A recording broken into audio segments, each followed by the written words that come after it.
There is no light without darkness, and there is no darkness without light.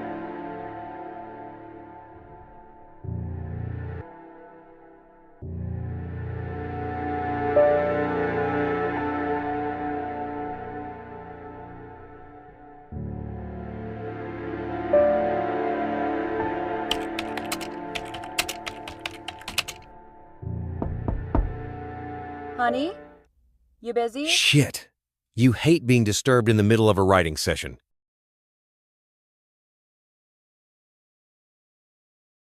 Come in, sweetheart.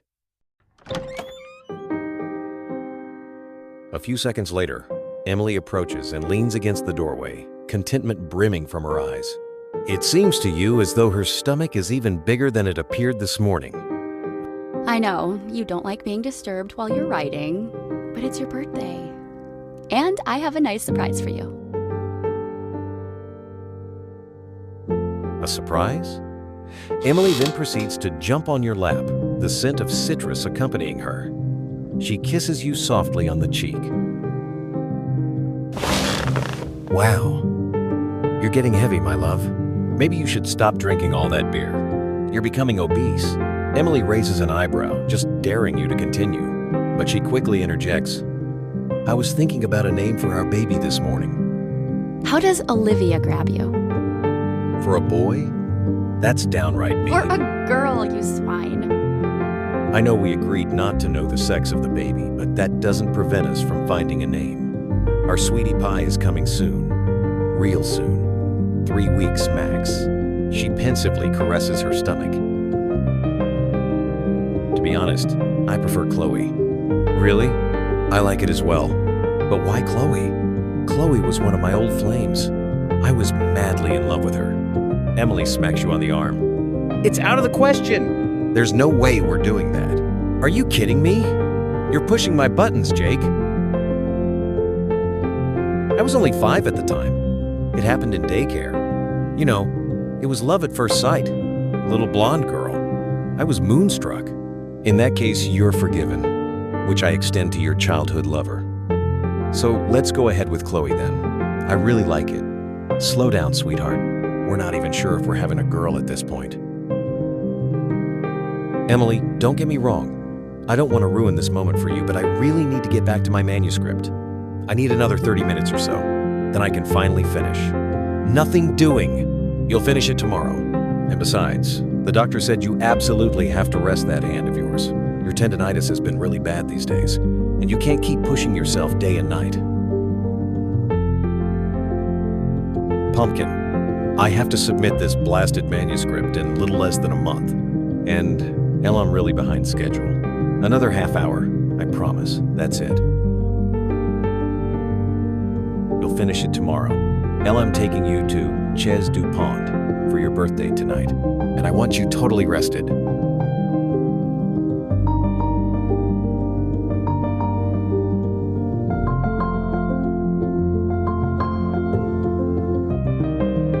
Honestly, that restaurant is so expensive. They charge a fortune over there. Emily delicately presses her lips against yours, putting an end to the matter. I don't recall having asked your permission, so no more arguing. Our reservations are for 7 p.m. sharp, and you look like a lumberjack. Remember, we need at least 30 minutes just to get there, and it's almost 5 now. She gingerly pushes herself up from your lap and heads for the doorway. I'm perfectly comfortable the way I am, Emily turns, smiling charitably. Comfortable the way you are, really? Look at yourself in a mirror. May remind you that we're going to Ches du Pont, not Burger King. As she walks down the hallway, you suddenly hear a thud. Slightly annoyed, but still in good humor, she calls out, "And try to tidy up a bit. I just tripped over your shoes again." Glancing down at your chest, you notice a ketchup stain on your favorite, out-of-date, plain white shirt. Maybe a bath, after all, isn't such a bad idea. The bath water feels great. Your sore wrist finally resting long enough for it to completely unwind, along with the rest of your body. Thinking back to when you first met Emily, you drift a little. You had exchanged glances while sitting across each other on the campus grounds at Bennington University, some 8 years earlier. The breeze was carrying the last wisps of autumn fragrances, floating on the wind. Emily was enthralled with a book by Anna Gavalda, Hunting and Gathering. Glancing up for only a moment, there you were, and her eyes lingered there, taking in the moment. It was both strange and exhilarating, akin to a premonition you couldn't escape. It prompted you to rush to the library to get a copy of the novel, devouring its pages. The next day, while blushing a little, you feigned surprise at the irony that you should both be reading the very same book. It becomes the talking point by which you spend the entire evening together, destiny marking the spot, fate marking the moment, friendship turning into love.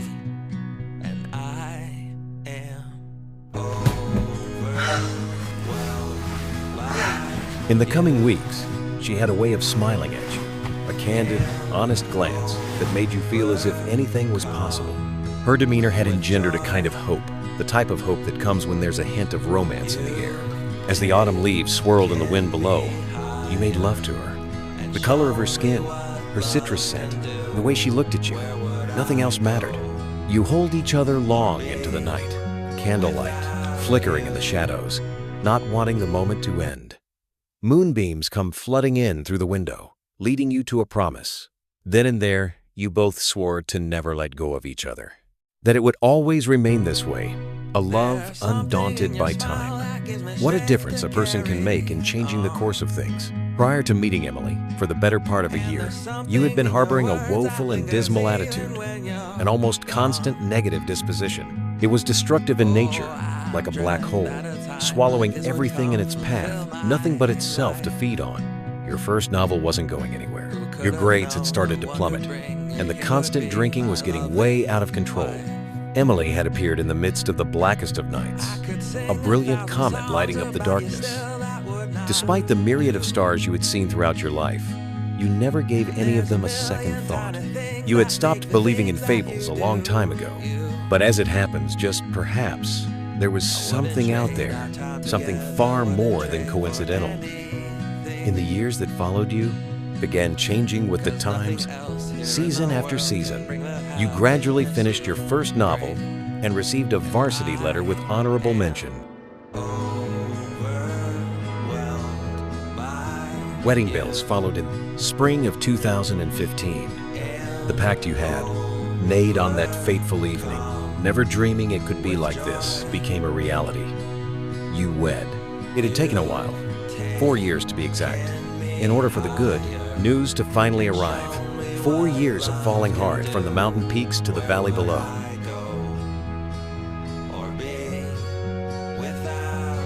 Alas, a small plastic section emerges with the color blue on it, a blue more azure than anything you had ever seen, bluer than the deepest ocean. It confirms what your fleeting hopes could hardly believe. You're going to be a father. You didn't think it possible that you could feel this much love for a person you hadn't met yet. It allowed you to finally put an end to your dismal discontent, a demeanor spreading like liquid ink on an otherwise pristine chapter.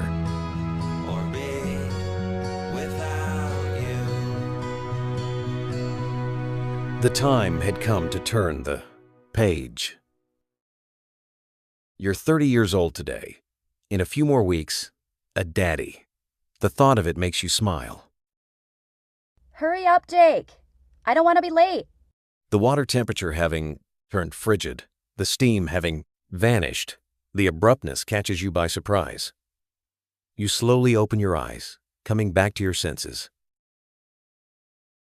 I'm coming. You dry yourself as fast as possible.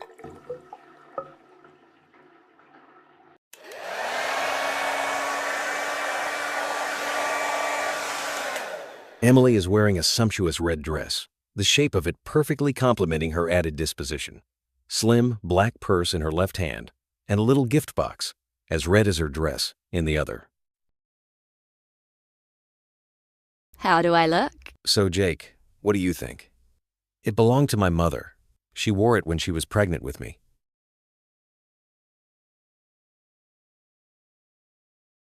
You look gorgeous. Standing on her tippy toes, she places a tender, heartfelt kiss on Claston, your clean-shaven, stubble-free face. She then suddenly notices the time. Oh my gosh, it's getting late. And it's starting to rain. Listen, honey, why don't you consider letting me drive?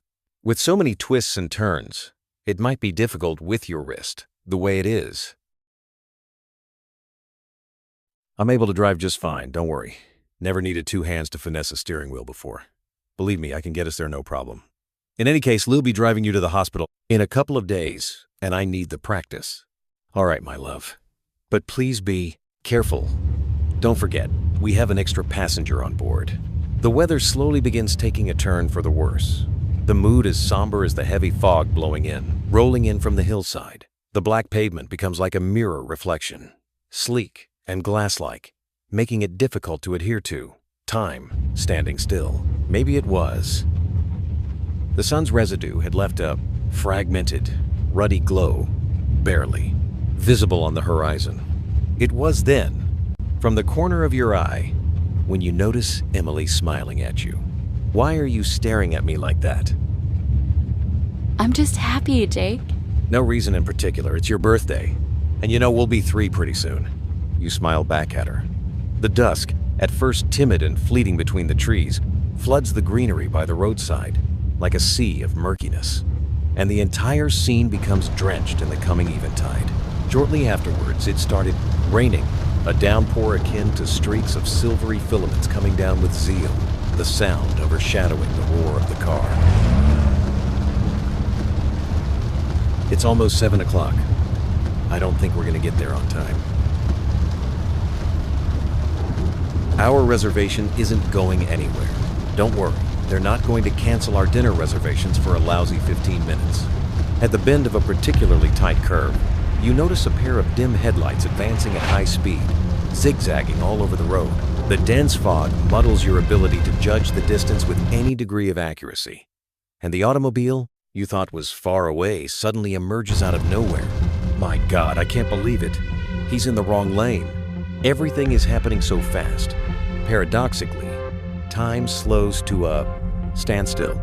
You turn towards Emily, her face etched in terrified silence, an imprint a million novels could never describe. Oh my God, no.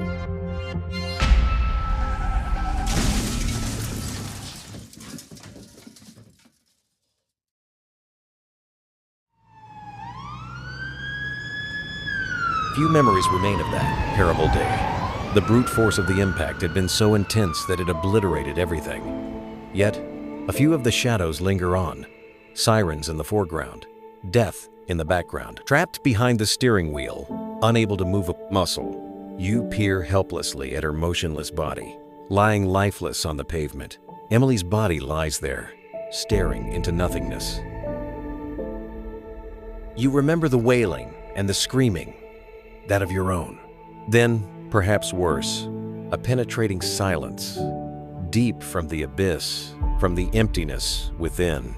It was on that day, on this obscure country road, that Emily's life had been taken from her. She and the baby were together now. Chloe will never be. Not in this world.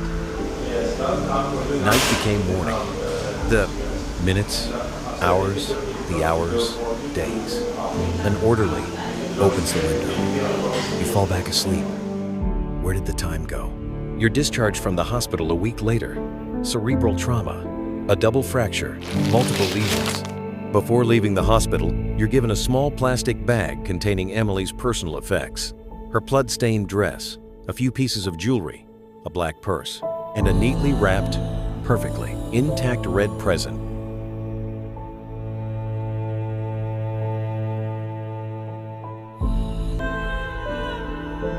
Contained within the birthday box is a single photograph, the image of an ultrasound. A lone inscription is pinned at the bottom of it.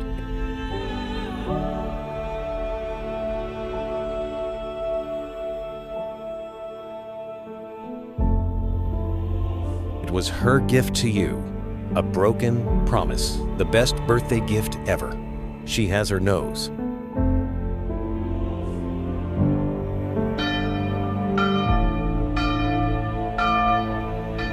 A larger-than-expected gathering come to pay their respects, and the small church is filled to capacity. Emily's mother, so strong otherwise, couldn't seem to find her center, weeping uncontrollably.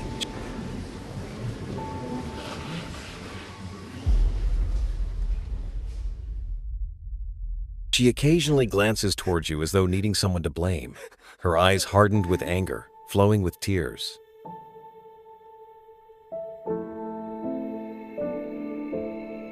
You no longer feel anything, anymore. A few days later, the police report confirms that the driver of the car, a bastard by the name of Billy White, had been intoxicated at the time.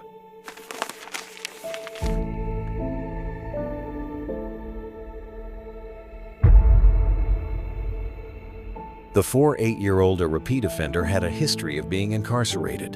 The local newspaper went on to say that after being told what had happened, he showed little remorse. He'll probably just get a few years behind bars. A few years of prison for taking the life of Emily and your child.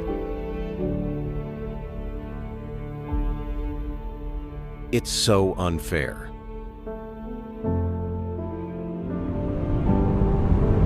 The ride home after the funeral is unbearably lonely, and the deafening silence even worse upon entering your beloved home. The house is so empty without her, and for the briefest of moments, as though it had all been a dream, you stand in anticipation of Emily walking through the front door, running straight into your arms, dropping everything. She's everywhere, in the reflection of a mirror, in the shadows of a door pushed by the wind, in the sound of her footsteps as though walking across the room.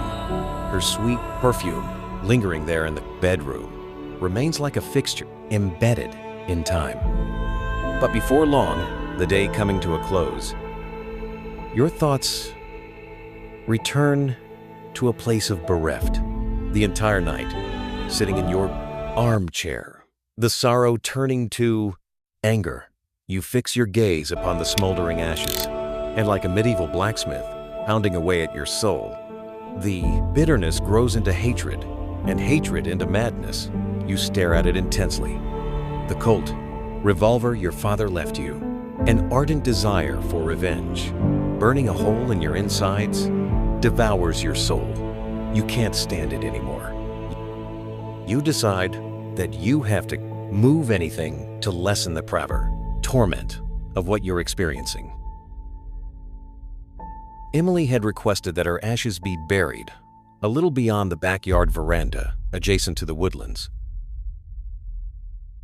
She had always wanted, should it come to this, for her remains to be part of the ongoing cycle of life, and she wanted her ashes to be part of a tree, an oak tree perhaps, solid and straight and strong, to remember her by.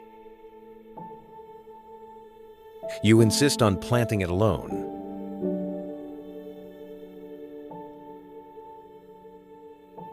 Ashes at the ready, shovel in hand, limping from the shooting pane still accompanying you, you find a perfect patch of ground. It's still unscathed wildflowers. Running along the sides of it, a little bird settles on a patch of green grass, just for a second, tweets, and then takes flight. The first blow of the shovel hits what sounds more like a chunk of metal than any kind of rudimentary topsoil. You expected to hit stone in this rocky soil, but the high-pitched sound ringing through the shovel is more akin to metal than any kind of rock. You take a closer look and, after brushing off the dirt, you discover what appears to be an old-fashioned rectangular tin cookie box. On the lid, a large black crow is drawn, its wings spread wide, giving the box a mysterious and somewhat ominous look. A few drops of rain come, causing the metal box to clang.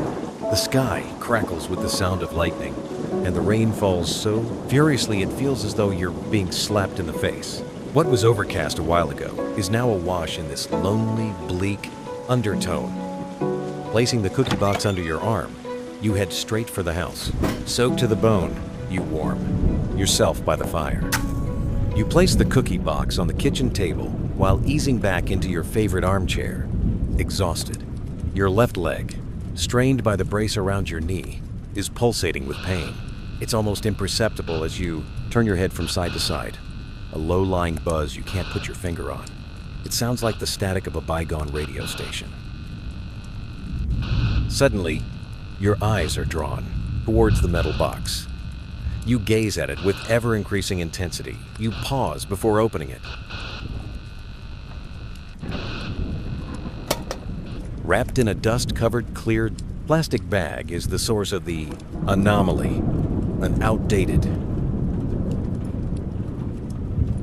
Removing the plastic cover, in utter astonishment, you hear a voice. Hello? Hello? This can't be possible.